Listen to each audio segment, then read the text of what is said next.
சீரடி சாய்பாபா இந்துக்கள் மற்றும் முஸ்லிம்களால் புனித சித்தராக போற்றப்படுகிறார். இவர் 28 செப்டம்பர் 1838ஆம் ஆண்டில் இந்தியாவில் பிறந்தார்.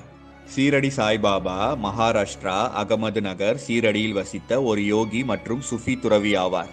இந்துக்கள் இவரை கடவுளின் தூதுவர் மற்றும் பல அற்புதங்களை செய்தவர் என்றும் போற்றுகின்றனர். சீரடியில் இவர் சமாதி உள்ள இடம் தற்போது பல்லாயிரக்கணக்கானவர்கள் வழிபடும் புண்ணிய தலமாக விளங்குகிறது. சாய்பாபாவின் பிறப்பே ஒரு தெய்வ பிறப்பாக கருதப்படுகிறது. மகாராஷ்டிரா மாநிலம் பாத்ரி கிராமத்தில் வசித்த கங்கா பாவத்யா மற்றும் தேவகிரி அம்மா என்ற தம்பதிகளுக்கு பல ஆண்டுகள் ஆகியும் குழந்தை பிறக்கவில்லை. இவர்கள் இருவரும் தீவிர சிவபக்தர்கள் ஆவர். ஒரு நாள் இரவு பலத்த மழை பெய்ததால் ஆற்றில் வெள்ளம் கரை புரண்டு ஓடியது. படகோட்டியான கங்கா பாவத்யா தன் படகை பத்திரப்படுத்த ஆற்றங்கரைக்கு சென்று விட்டார். அப்பொழுது வீட்டில் தேவகிரி அம்மா மட்டும் தனியாக இருந்தார். அப்பொழுது அங்கு